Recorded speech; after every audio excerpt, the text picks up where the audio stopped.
tentang amanat. Fal amanat adalah iman liman la amanatalah. Enggak ada iman bagi orang yang tidak punya amanat. Amanat itu menjadi hal yang langka di suatu zaman,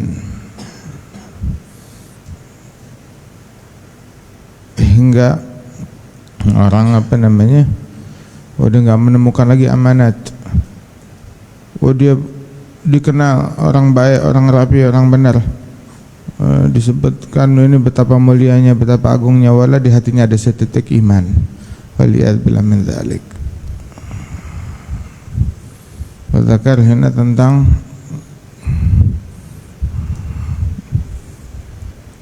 al-awliya, hadits qudsi. Yaqulu Allah tabaraka wa ta'ala, man adali waliyan faqad adzantu bil harb. Yang memusuhi satu orang waliku, aku nyatakan perang dengan orang tersebut. Memusuhi satu wali. Gimana kalau yang dimusuhi 2 atau 3 atau 4 atau 10 atau 20? Memusuhi satu wali aja celaka. Bagaimana kalau satu kelompok yang terdiri dari puluhan atau ratusan atau ribuan minal awliya wassalihin. Di antara dosa yang pelakunya diperangi oleh Allah Ta'ala adalah memusuhi awliya sesuai hadis ini. Dan yang kedua, dosa yang pelakunya diperangi oleh Allah Ta'ala adalah praktek riba. Fa illam tantahu fa'adhanu biharbi minallahi wa rasulih. Kalau enggak mau berhenti dari praktek riba, maka nyatakan perang dari Allah dan Rasulnya. Ini 2 dosa yang pelakunya diperangi oleh Allah Ta'ala. Yaqulu Syekhina Al-Habib Umar bilang, kalau orang diperangi oleh Allah, dari mana dia dapat rahmat? Allah perang sama dia, dari mana dia dapat husnul khatimah? Allah perang sama dia, dari mana dia bakalan masuk surga? Diperangi oleh Allah Ta'ala. Orang yang diperangi oleh Allah silakan cari surga dari yang lain, cari ampunan dari selain Allah, cari rahmat dari selain Allah, cari husnul khatimah dari selain Allah. Siapa yang bisa ngasih dia husnul khatimah selain Allah Ta'ala? Enggak ada. Walidzalik min asbab su'il khatimah, di antara sebab utama mati su'il khatimah adalah praktek riba wa mu'adatil awliya, memusuhi para wali-walinya Allah Subhanahu wa Ta'ala. Allah bilang, saya nyatakan perang, saya umumkan perang. Terus menyebut tentang hamba-hamba yang dikasihi oleh Allah Ta'ala. Ma taqarraba ilayya 'abdi bi syai'in ahabba ilayya mimma aftaratuhu 'alaihi. Hambaku kalau mau dekat kepadaku dengan sesuatu, ya mendekat dengan hal yang paling saya sukai, berupa ngerjain yang wajib. Itu yang paling mendasar, kerjain yang wajib. Kalau Allah Ta'ala mewajibkan sesuatu, berarti itu yang paling disukai oleh Allah Ta'ala. Yang wajib udah dikerjain, ditambah dengan yang sunnah, jadilah dia hatta uhibbah, jadi orang yang dicintai oleh Allah Ta'ala. Allah mencintai dia kalau dia ngerjain yang wajib ditambah dengan yang sunnah. Kalau dia cinta kepada hambanya, kuntu sam'ah, aku menjadi pendengarannya, aku menjadi penglihatannya. Dia berjalan denganku, menyentuh denganku. Kalau minta saya kasih, kalau berlindung saya lindungi.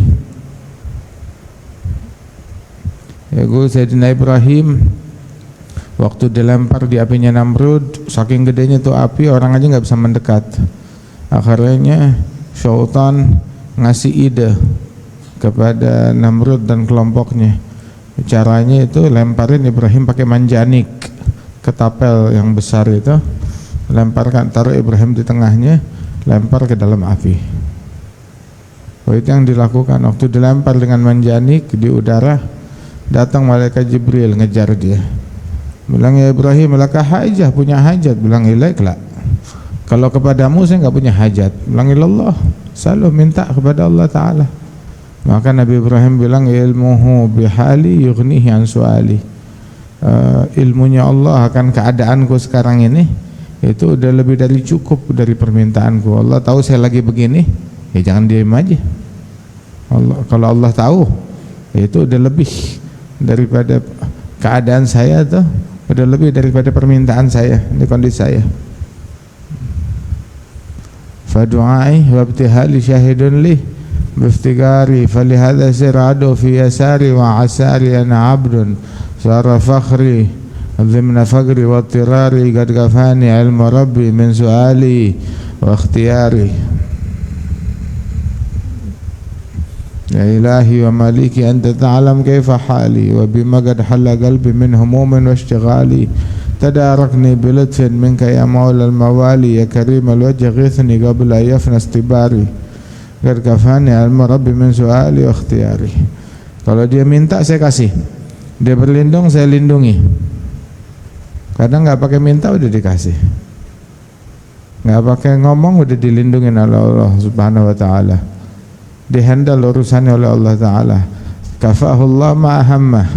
Allah Taala cukupin dari apa yang ada di benak dia, yang ngebebanin pikiran dia. Itu katanya yang setiap pagi hari dan petang hari dia baca hasbiyallah la ilaha illahu alaihi tawakkaltu wa huwa rabbul arsyil azim sebanyak 7 kali. Allah Ta'ala kafahullah ma'ahammah min umuri dunia wal akhirah. Allah Ta'ala cukupin hal yang ngebebanin dirinya dari perkara dunia dan akhirat. Itu man qara ayatain al-akhiratain min suratil Baqarah ya qabla an-naum kafatah, itu yang baca 2 ayat terakhir dari surat Al-Baqarah sebelum dia tidur, maka kafatah cukup untuk dia, mencukupinya dari apa yang ngebebanin fikirannya, keperluan dan kebutuhan dia.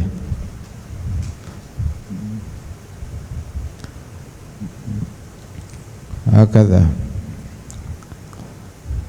kafahullah ma'ahamma min umridnya wal akhirah. Wa fil Qur'an indakum, kalau mau urusan kita dihandle oleh Allah, kun salih yatawallak Allah, jadilah orang saleh, Allah Ta'ala urus kamu, tahu beres. Yaqulullah inna waliyallahu alladhi nazzala al-kitaba wa huwa yatawallas salihin. Allah yatawallana wa iyyakum insyaallah kama tawalla ibadahu salihin. Lihat, Allah bilang aku menjadi pendengarannya, aku menjadi penglihatannya, yang dia pakai ngelihat. Ngelihat itu udah nggak pakai mata lagi, pakai Allah. Mendengarnya udah nggak pakai telinga lagi, pakai Allah. Aku menjadi pendengarannya. Hatta tangannya juga, aku menjadi tangannya, dia menyentuh dengan aku. Aku menjadi kakinya, melangkah dengan aku. Oh, kuntu sam'ah, kuntu rijlah lati yamshi biha. Allah. Makanya kalau ada begini, ini wali ini siapa nih? Manusiakah? Malaikatkah? Mana ada? Yang Allah bilang kuntu sam'ah, kuntu basarah, kuntu rijlah, kuntu yadah. Aku menjadi penglihatannya, pendengarannya, menjadi telinganya, menjadi kakinya. Allahul Azim. Masya Allah. Kalau dia minta saya kasih, dia berlindung saya lindungi. Wa ma taraddatu fi syai'in ana fa'ilu taraddudi fi qabdi ruhi 'abdil mu'min. Saya enggak pernah ragu-ragu ngerjain sesuatu seperti keraguan saya menyambut nyawa hamba mukmin yang enggak suka mati, dan saya enggak suka membuat dia enggak suka. Wala budda lahu minal maut, tapi dia memang harus mati, mesti mati. Kullu nafsin dha'iqatul maut. Masya Allah. Fil Bukhari ada malaikat malakul maut datang ila Sayyidina Musa, ila Sayyidina Musa, bilang ana malakul maut, saya datang urid aqbid ruhak, mau cabut nyawamu.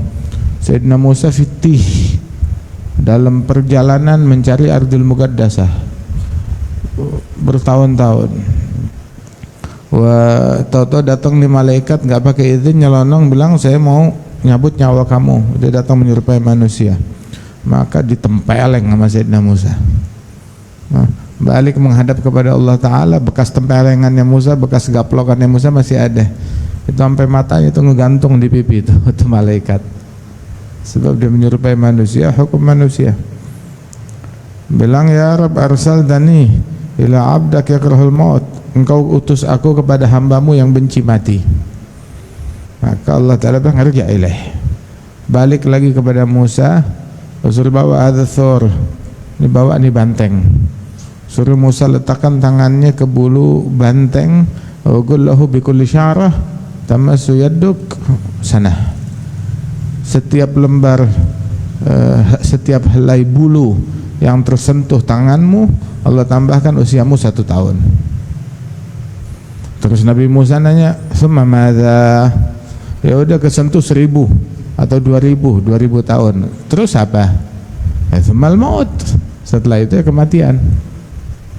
Maka Nabi Musa bilang, ya kalau memang ujung-ujungnya kematian, falan dari sekarang aja meninggal. Meninggal Sayyidina Musa. Hakata.